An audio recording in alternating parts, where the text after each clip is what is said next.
레위기 5가지 제사는 자원제와 의무제 이렇게 두 가지로 나뉩니다. 그러니까 번제, 소제, 화목제는 백성의 자원에서 드리는 자원제이고, 그리고 이제 우리가 후에 이어서 볼 속죄제와 속건제는 하나님의 백성이라면 반드시 드려야 되는 의무제입니다. 오늘은 자원제의 세 번째 제사, 오늘 화목제 함께 살펴보겠습니다.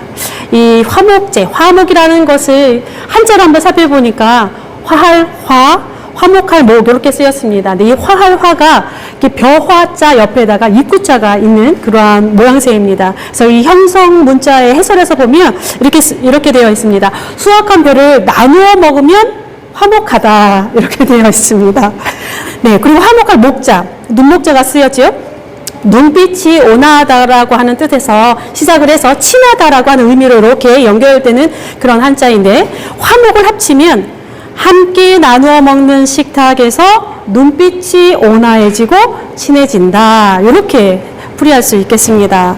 공동 번역에서는 이를 친교 제물 이렇게 번역을 했고, 영어 번역은 펠로십이라고 이렇게 표현했고, 또 이제 히브리 단어는 셀렘이라고 하는 단어가 쓰여집니다. 이 완전하다, 완성하다라고 하는 의미를 가지고 있는 이 샬렘에서 이렇게 파생된 단어인데요.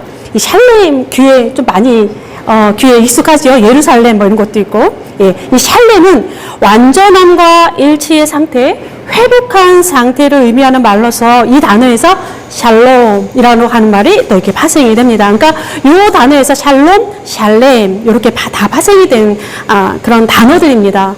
그 단어들을 조합해 보면 이 화목제가 무엇을 향하고 있는지 어느 정도 구체적인 줄기는 크게 드러나 우리가 포착할 수 있습니다. 화목제가 진행되는 과정은 번제와 거의 흡사합니다. 예배자와 제사장의 역할의 어떤 그 패턴도 비슷합니다. 예배자가 예물에 안수하고 도살하면 제사장은 피를 다룹니다. 예배자가 내장의 기름들을 다 제거하면 제사장은 기름을 데웁니다.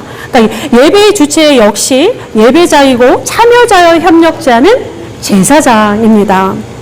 예배자의 행동으로서 매우 중요한 장면이 있습니다. 이제 번제에서 미처 양이 많아서 다루지 못했던 내용인데, 제물에 안수하는 그런 장면이 나옵니다. 그러니까 오늘날 교회 분위기로 말할 것 같으면 안수는 목사가 해야 됩니다. 그죠? 그러니까 제사장이 해야 되는 것 같은데, 지금 우리 그 자원제들에 보면, 그리고 이제 뒤에 가서도 레위기 소제 말고 전부 다 보면은 평신도가 제물에 안수합니다. 그러니까 소위 헌금 봉투를 높이 쳐들고 이름 석자 틀리지 않도록 또박또박 담임 목사가 부르면서 축복 기도를 해야 될 것 같은데, 헌금을 드리는 당사자가 기도하는 그러한 모양새다 말씀드릴 수 있습니다. 그러니까 재물을 대하는 태도, 하나님께 드리는 헌금을 대하는 태도가 레위기와 오늘날의 모습 조금은 차이가 있어 보이는데, 아니면 예수께서 어린아이의 도시락을 가지고 축복하셨던 그 오병이어 사건을 어쩌면 목사들이 따라하는 것인지도 모르겠지만 어쨌든 차이는 있어 보입니다. 목회자들이 성도의 예물을 두고 축복 기도를 하는 것은 당연합니다. 잘못된 것은 아닙니다. 그러나 레위기에서 보여주는 재물에 대한 안수를 조금 더 의미 있게 들여다볼 필요가 있을 것 같습니다. 번제, 화목제, 속죄제, 모든 동물의 제사에서는 모두 안수가 등장을 합니다. 그러니까 속죄제의 경우는 조금은 다른 의미가 있습니다. 그러나 어쨌든 예배자는 자신이 가지고 온 동물의 머리에 손을 얹고, 예배자가 손을 얹고 안수를 합니다. 이 손이라고 하는 것은 참 관용으로서 많이 사용되는 그런 신체 부위입니다. 뭐 손을 펴다, 뭐 손을 올리다, 뭐 손을 채우다, 손을 넘겨지다, 뭐 이런 표현들이 성경에 상당히 많이 나옵니다. 그러니까 손의 모양과 방향에 따라서 신학적으로도 매우 다양하게 그리고 중요하게 해석이 되기도 합니다. 기본적으로 손은 책임과 돌봄, 지배의 권위를 가지고 있고, 또 특별히 하나님의 손이라고 할 때는 하나님의 능력과 힘, 그리고 특별히 구원과 관계되는 용어로 취급되면서 승리를 담보하고 있는 그러한 손입니다. 손을 제물에 얹는 안수, 그러니까 매우 상징적인 의미를 갖습니다. 그러니까 축복과 죽음, 위임과 대속의 어떤 여러 가지 행동을 담고 있는데, 안수하는 행위에서 우리는 두 가지 정도 우리가 추론해 볼 수 있습니다. 먼저는 소유권의 이전입니다. 하나님께 드리는 제물이니 이제 이 가축은 예배자의 것이 아니라 하나님의 것입니다 라고 하는, 내 것이 아니라 하나님의 것입니다, 소유권 이양의 개념이 있습니다. 근데 사실 우리가 무엇을 하나님께 드릴 때에 예물 드리는 자는 이러한 것으로 충분해야 합니다. 그러니까 복 주시는 하나님과 예배자 사이에 더 이상은 무엇인가가 필요치 않다라는 말씀입니다. 목사가 헌금을 두 손에 꼭 쥐고 구구절절 축복 기도를 장하게 그리고 현학적으로 아름답게 한다고 해서 하나님이 더 많은 복을 주시는 것은 아닙니다. 그렇다고 해서 성도의 헌금을 아무렇게나 취급해서도 당연히 안 되는 일이죠. 근데 더 중요한 것은 제물을 하나님께 드리기까지 이미 하나님은 제물을 드리는 그 예배자의 모든 것을 알고 계시며 그 과정 하나하나를 다 지켜보셨다라고 하는 것, 그것이 더 중요합니다. 특별히 과부의 두립돈을 부자의 것보다 훨씬 더 무겁게 받으시는 하나님입니다. 그러면 목사의 기도보다 더 무거운 것은 예물에 담긴 예배자의 기도입니다. 많든지 적든지 그거는 우리의 기준일 뿐입니다. 그가 과부의 두렵돈을 가지고 나와도 어떠한 마음으로 하나님께 드려지는가, 그것이 더 중요하다라는 말씀입니다. 다른 하나는, 양수를 하는 의미 다른 하나는 일체화라고 표현하는데 동일시하는 그러한 개념입니다. 그러니까 안수는 제물을 드리는 자와 같다, 그러니까 동일시하게 됩니다. 그러니까 예배자를 위해 제물이 대신 희생을 당하는 것이고, 예배자 대신 제물을 하나님께 드리는 것을 대신한다라고 하는 것입니다. 번제의 경우 모든 것을 다 태워드리는 헌신을 예배자 대신 드리고 있고, 속죄제의 경우는 죄가 동물에게 전이되는 것을 상징을 합니다. 그래서 제물이 곧 예배자가 됩니다. 그러니까 안수를 하는 행위는 굉장히 무게가 있습니다. 그러니까 자신의 제물에 자신이 안수하는 거 굉장히 무거운데, 그리고 또 그것을 다루잖아. 예배자 손으로 그 제물을 죽이고 다 각을 뜨지 않습니까? 이런 제물을 다루는 그 과정 하나하나가 본인 자신이기 때문에, 안수함을 통해서 본인 자신으로 대신했기 때문에 예배자의 마음과 손길은 매우 신중할 수밖에 없습니다. 이 화목제 또는 화목제물이라고 하는 말, 신약에서 매우 중요하게 취급되면서 예수 그리스도와 많이 연관되어서 설명을 하고 있습니다. 요한일서 2장 2절에는 그는 우리 죄를 위한 화목제물이니 우리만 위할 뿐 아니요 온 세상의 죄를 위하심이라. 사랑은 여기 있으니 우리가 하나님을 사랑한 것이 아니요 하나님이 우리를 사랑하사 우리 죄를 위하여 화목제물로 그 아들을 보내셨습니다. 또 로마서 3장에는 이 예수를 하나님이 그의 피로써 믿음으로 말미암는 화목제물로 세우셨으니. 그런데 이 화목제라고 하는 이 단어 안에, 히브리 단어 안에 응보, 보상의 뜻이 있기는 합니다. 그런데 어떻게 화목제물이 예수 그리스도의 대속의 죽음으로 표현되는가? 지금 신약에서는 다 그렇게 표현하고 있지 않습니까? 그런데 구약학자들은 어떻게 죽음이 표현되는가? 더 깊이 생각해 보아야 한다 이야기합니다. 특별히 죄를 속하기 위하여라고 하는 이 표현은 사실 속죄제와 더 잘 어울리는데 화목제로 이렇게 붙어서 신약은 해석을 하고 있습니다. 또한 레위기의 제사, 이 구약의 화목제, 이제 저희가 앞부분만 읽었는데요. 3장을 쫙 보고 7장 11절부터 보면 사실 대속의 죽음이라고 하는 그런 막 무겁고 엄중한 분위기보다 다른 분위기가 막 이렇게 표현됩니다. 그러니까 하나님께서 복 주신 것을 감사하거나 자기가 서원하는 것을 이웃과 그 기쁨을 나누는 마을잔치에 가깝습니다. 그리고 게다가 유일하게 꿀과 누룩이 들어가야 되는 그 유교병을 드릴 수 있는 제사가 화목제입니다. 또 화목제는 제물을 취급하는 데 있어서도 독특합니다. 번제는 다 떼어버립니다. 소제와 속죄제, 속건제의 경우 하나님 앞에서 불태우는 것이 있고 남겨지는 제물이 있고 또 남겨지는 제물에서는 또 제사장의 몫이 또 이렇게 막 나뉘게 됩니다. 이 남겨진 제물이 사실 제사장의 몫을 따로 남겨두는데 이거는 이제 제사장들의 그 시대가 삶의 기반이 제사에 있었기 때문에 그렇습니다. 그러니까 제사장들의 일상이 하나님을 섬기는 것에 있기 때문에 제단에서 일을 하는 이런 제사장들은 제단에서 나오는 것을 먹을 수밖에 없습니다. 그런 문화적인 배경을 가지고 있습니다. 어쨌든 이 재물을 남기고 처리하는 부분에 있어서 화목제는 굉장히 독특합니다.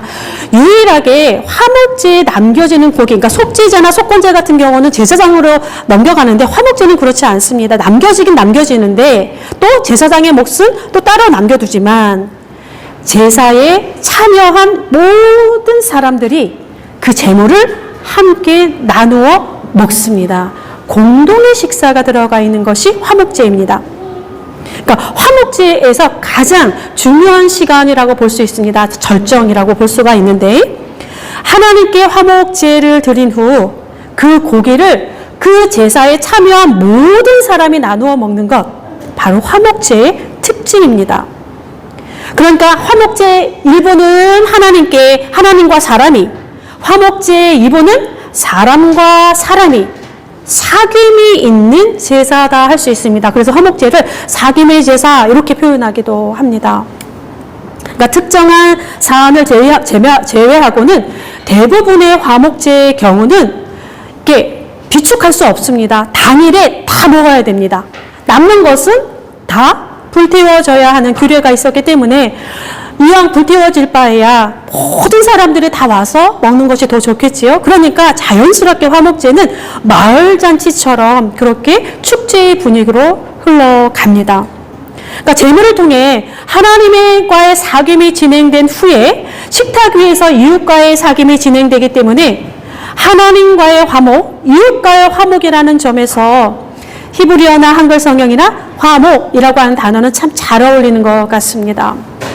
또 이에 대한 해석은 신약의 해석을 잠깐 보겠습니다. 로마서 5장입니다. 그 아들의 죽으심으로 말미암아 하나님과 화목하게 되었은지 골로새서 1장입니다. 그의 육체의 죽음으로 말미암아 화목하게 하사 고린도후서 5장 그가 그리스도로 말미암아 우리와 자기와 화목하게 하려고 곧 하나님께서 그리스도 안에 계시사 세상을 자기와 화목하게 하시며 그러니까 화목제를 해석하는 제가 조금 전에 이제 읽어드렸던 그 죄를 위하여 화목제물 되시는 것과 지금 해석은 조금 차이가 있습니다. 그죠? 두 가지의 형태로 지금 화목제를 해석하고 있습니다. 그러나 어떤 의미에서 조금 더 구약적인 입장에서 보면 지금 읽어드렸던 예수 그리스도의 죽음을 화목제로 비유하는 이유가 이게 조금 더 가까이 가지 않았나 싶습니다. 그러니까 십자가의 죽음 때문에 물론 이제 죄를 속하기 위한 것과 내면적으로는 같이 맞물려 가지만 어쨌든 예수 그리스도의 십자가의 죽음이 최종적으로는 하나님과 인간과 인간을 화목하게 했다라고 하는 사실입니다. 죽음 그 자체가 죄로 인하여 하나님과 사람이, 죄로 인하여 사람과 사람이 언제나 불화하는 우리의 영적인 실존을 다루고 있습니다. 언제나 인간과 인간 사이의 충돌은 반드시 죄가 얽혀 있습니다. 너와 나의 죄가 얽히고 또 공동의 죄가 얽히고 또 대대적으로 이어왔던 우리의 어떤 역사적인 죄도 다 얽혀져 있습니다. 사람은 누구나 사람이든 죄와든 소유하고 싶은, 지배하고 싶은, 삶의 주인이 되고 싶은 욕구가 우리 안에 습성이 깊숙이 깔려져 있습니다. 그것들이 자꾸 충돌하는 것이 불화입니다. 근데 어쨌든 예수 그리스도께서 이 불화를 당신의 몸으로 화목하게 하셨습니다. 보상이라는 의미도 담겨있다 말씀드렸는데 예수 그리스도께서 당신의 몸을 제물로 드림으로 불화가 화목으로 변했다는 것. 그러니까 신약에서 제가 조금 전에 말씀드렸던 죄 때문에 이렇게 이제 화목제물이 되셨다 이런 표현하고 지금 후반에 제가 로마서, 골로새서, 고린도후서 말씀드린 것과는 간격이 좀 있다고 했습니다. 이 차이들을 한번 우리가 깊이 생각해 볼 필요가 있는데 어쨌든 당신의 몸을 제물로 드림을 통해서 화목으로 변화합니다. 바로 6월절의 성만찬 식사가 화목제사로 비유되는 것이 또 여기서 연결됩니다.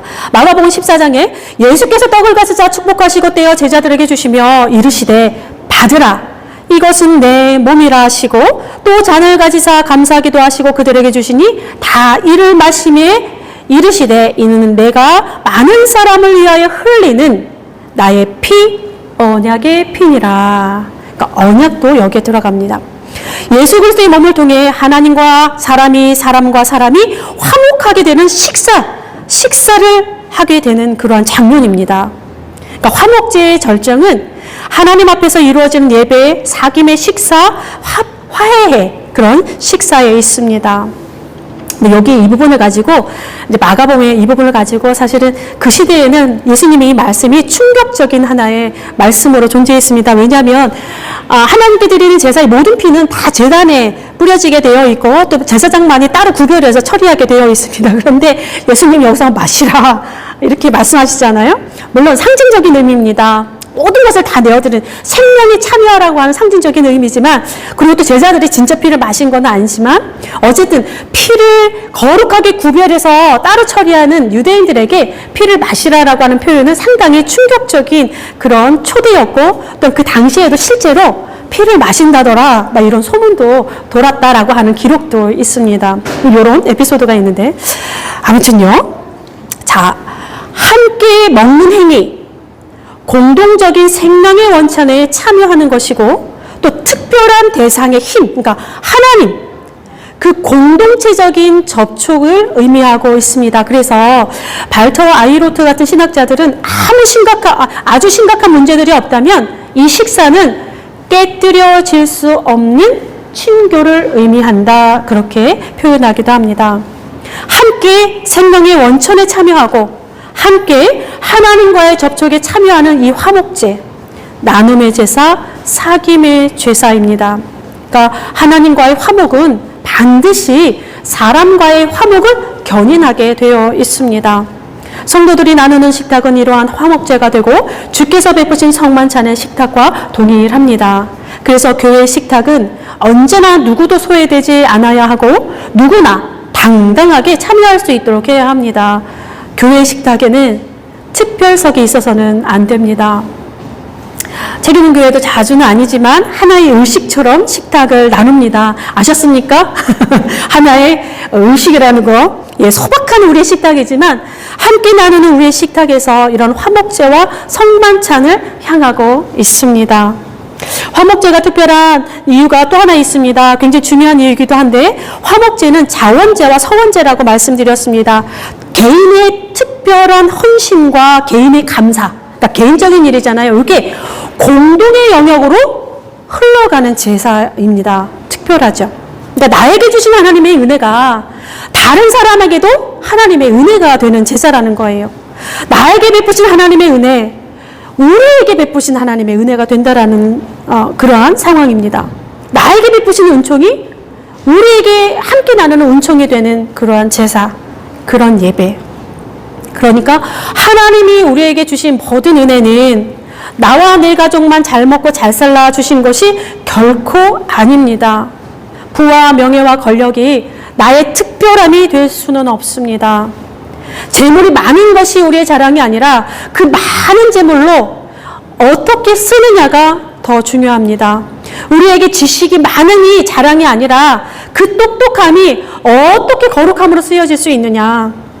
우리에게 권력이 많으니 자랑이 아니라 그 권력이 어떻게 선한 힘으로 작용하느냐가 하나님 앞에서 더 중요합니다. 그것이 우리의 화목제가 되어야 됩니다.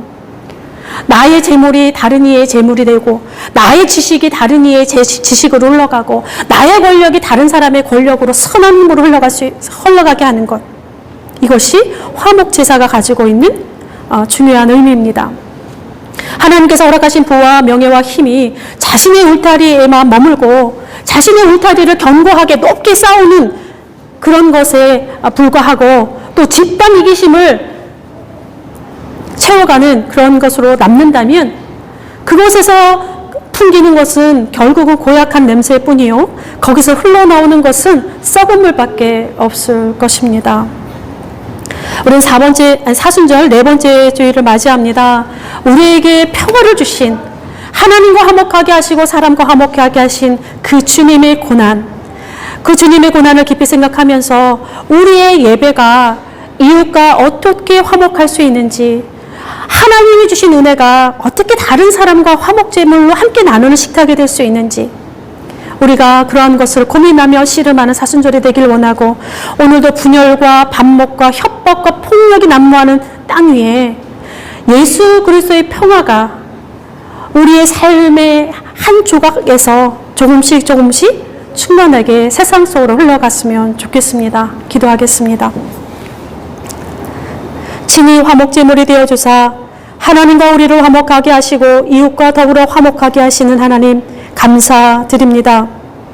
삶의 여정을 따라 우리에게 필요한 것들을 채우시되 넉넉하게 하시며 우리의 힘과 노력보다 훨씬 더 풍성하게 하셨음에도 늘 부족하다 여기는 우리를 깨우쳐 주옵소서. 우리의 풍요한 식탁이 그렇지 못한 이들의 식탁으로 연결되게 하시고 우리의 여유와 행복한 웃음이 그런 틈조차 낼 수 없는 이들에게 작은 쉼표가 되어 흘러가게 하옵소서. 책임있는 교회 가족들이 늘 주 안에서 강건하게 하시고 우리 책임있는 교회 가족들의 간절한 기도와 소망이 이 땅에 하나님의 뜻을 이루어가는 거룩한 길이 되게 하시며 하나님 앞에서 온 가족의 얼굴에 화목한 웃음이 끊이지 않도록 도와주옵소서. 집단적이고 천박한 이기심이 깨어지게 하시고 하나님을 두려워하는 이들로 인하여 혼란과 분열이 힘을 잃어버리게 하옵소서. 화목의 식탁이 우리 모두에게 베풀어지는 한 주간이 되게 하옵소서.